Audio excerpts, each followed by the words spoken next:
This video is sponsored by Car Care, the ultimate car detailer since 2000.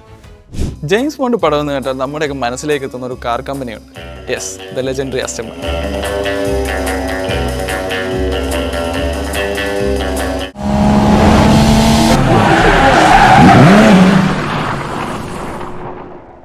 ഇതിൽ തന്നെ ആദ്യത്തെ James ബോണ്ടായ Sean Connery 1964 gold finger പടത്തിൽ ഓടിച്ചിരുന്ന ഒരു അസ്റ്റൺ മാർട്ടിൻ DB5 ഉണ്ട്. നമ്മുടെയൊക്കെ CID മൂസയിലെ മൂസ കാറില്ലേ, ആ മൂസ കാറിൻ്റെയൊക്കെ തലതൊട്ടപ്പനാണ് ഈ DB5.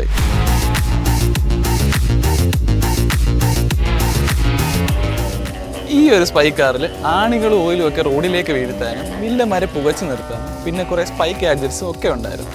2024 ഗോൾഡ് ഫിംഗർ പടത്തിൻ്റെ 60th ആനിവേഴ്സറി സെലിബ്രേറ്റ് ചെയ്യാൻ അസ്റ്റൺ മാർട്ടിൻ ഈ DB5 ഇൻസ്പയർഡ് ഒരു 60 ലിമിറ്റഡ് എഡിഷൻ DB12 2025 പ്രൊഡ്യൂസ് ചെയ്യാൻ തീരുമാനിച്ചു.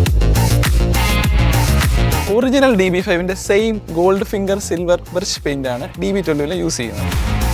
21-inch silver wheels with black brake caliper, DB5ൻ്റെ സെയിം പാറ്റേണുള്ള black sports plus seats, 18 carat gold plated interior, gold finger പടത്തിലെ tracking device inspired gear selector, പിന്നെ driver sun വൈസേഴ്സിലെ 8 of Hearts embroidery. ഇതെല്ലാം gold finger പടത്തിൻ്റെ DB5നെ ഓർമ്മിപ്പിക്കും വിധമാണ്. എഞ്ചിൻ സ്പെക്സ് നോക്കിയാൽ 4 ലിറ്റർ ട്വിൻ ടർബോ V8 എഞ്ചിനാണ് DB12. 671 ഹോഴ്സ് പവർ പ്രൊഡ്യൂസ് ചെയ്യാൻ കപ്പാസിറ്റി ഉണ്ട് ഈ എഞ്ചിൻ. 0 to 100 എത്താൻ DB12 വെറും 3.5 സെക്കൻഡ്സ് മതി. DB12 ടോപ്പ് സ്പീഡ് വരുന്നത് എത്രയാണെന്ന് അറിയേണ്ടത്, അത് 322 km/h ആണ്. DB12 പ്രൈസ് വരുന്നത് എത്രയാണ് അസ്റ്റൺ മാർട്ടിൻ ഇതുവരെ ഒഫീഷ്യലായി റിലീസ് ചെയ്തിട്ടില്ല, എങ്കിലും നമുക്കൊരു 5 to 10 CR എക്സ്പെക്ട് ചെയ്യാം. ഈ ഒരു കാറിനെ പറ്റി എന്താണ് നിങ്ങൾക്ക് തോന്നുന്നതെന്ന് കമൻസിൽ അറിയിക്കൂ. അപ്പോൾ അടുത്ത വീഡിയോ ആയിട്ട് കാണും വരെ ബൈ.